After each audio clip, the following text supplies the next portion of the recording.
gumawa naman tayo ng creamy leche flan. So ayan, sa isang kasirola maglagay lang tayo ng sugar at water. Then mix lang natin. So ayan, pwede na nating isalang. Hayaan lang natin kumulo.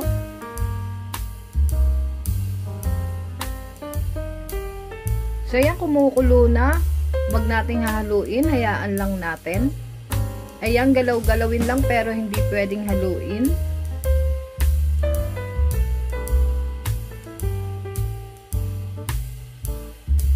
Yes, pwede na tong ating caramelized sugar. Then, salin kagad natin sa ating lianera. Ayan, kailangan salin agad natin dahil mabilis yan titigas.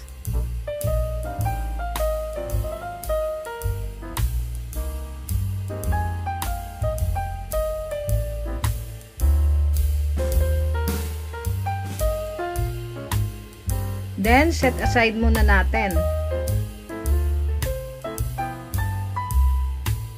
Next naman natin gawin yung ating leche flan.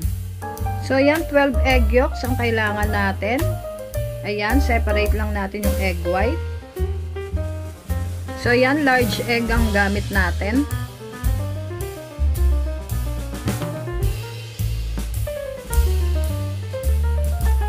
A few moments later. Okay, ito na yung ating egg yolk. Then, mix natin yung ating condensed milk. Ayan, dahan-dahan lang nating haluin.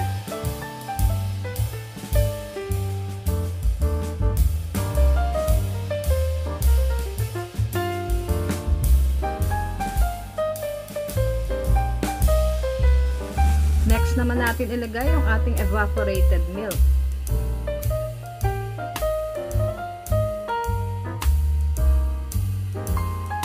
Ayan, haluin lang natin ng dahan-dahan.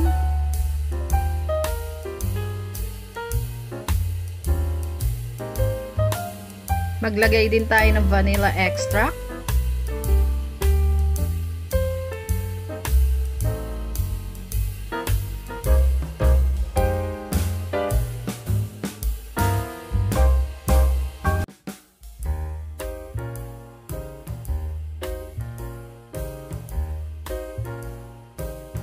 Then, atin nang salain.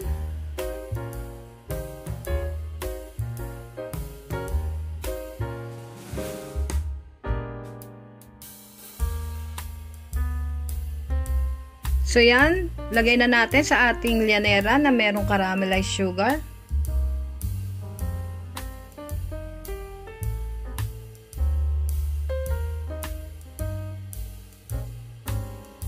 Then, takpan natin ng aluminum foil.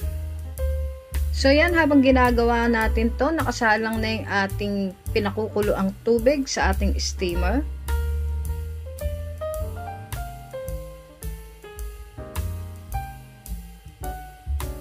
Yes, kumukulo na. Pwede na nating ilagay yung ating lulutuin na leche flan. Okay, dapat nasa mahinang apoy lang.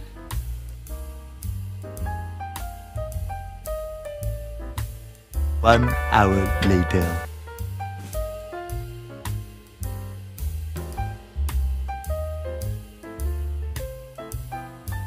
Yes, luto na yung ating leche flan. Ayan, palamigin muna natin bago natin isalin.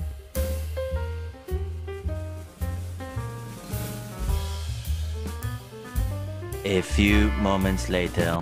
Okay, ito na yung ating leche flan. Pwede na nating isalin.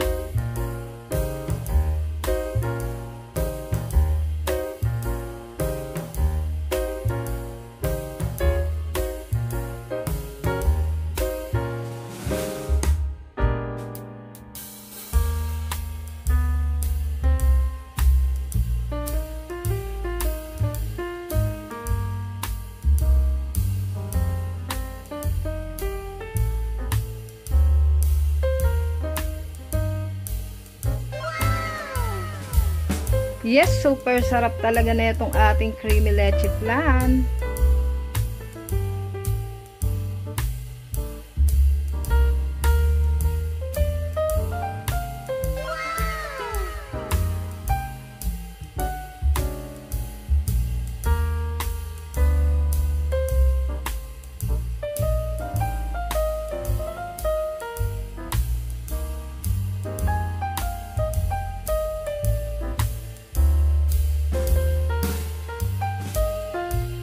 Ito na ang ating creamy leche flan. Kainan na!